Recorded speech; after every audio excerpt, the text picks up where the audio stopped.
Hi friend, BHEL junction Mumbai, Pune, Hyderabad national highway 65 లో అత్యంత రద్దీగా ఉండే ప్రాంతంలో ఒకటిగా ఉంది. ఇది హైదరాబాద్ నుండి జహీరాబాద్, సంగారెడ్డి, పూణే, నాగ్పూర్ వంటి ప్రధాన పారిశ్రామిక నగరాలను కలుపుతూ కీలక జంక్షన్ గా ఉంది.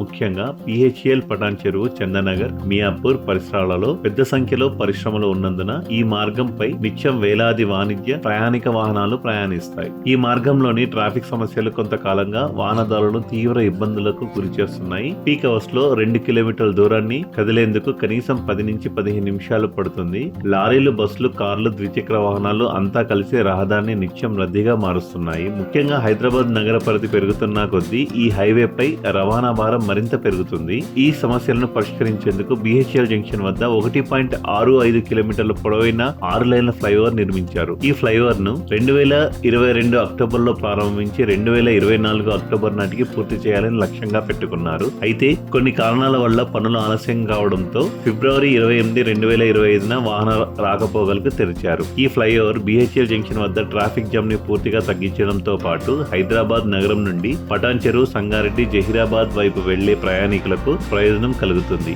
ఫ్లైఓవర్ తో పాటు సర్వీస్ రోడ్లు, యూటర్న్లు కూడా నిర్మిస్తున్నారు. వీటి పనులు మార్చి నాటికి పూర్తి చేయాలని అధికారులు తెలిపారు. ముంబై హైదరాబాద్ హైవేలో అత్యంత రద్దీగా ఉండే ప్రాంతాల్లో ఒకటైన బిహెచ్ఎల్ జంక్షన్ వద్ద ఈ కొత్త ఫ్లైఓవర్ ప్రారంభంతో వాహనదారులు ట్రాఫిక్ నుంచి తప్పించుకునేందుకు మార్గం లభించింది. ఇటీవల మహాశివరాత్రి రోజున అంబర్పేట్ ఫ్లైఓవర్ ను ప్రారంభించినట్లుగా హైదరాబాద్ నగరంలో రవాణా సౌకర్యాలను మెరుగుపరిచే దిశగా ప్రాజెక్టులు తీసుకురాబోతున్నారు. ఇన్ఫ్రా డెవలప్మెంట్స్ పై మరింత సమాచారం కోసం మా ఛానల్ని సబ్స్క్రైబ్ చేయండి. ప్రతి వీడియో కొత్త ప్రాజెక్టులు మరియు ఉపయోగకరమైన సమాచారాన్ని మీతో పంచుకుంటాము. మా ఛానల్ను సబ్స్క్రైబ్ చేసి మీకు కావాల్సిన సమాచారాన్ని పొందండి. Thank you.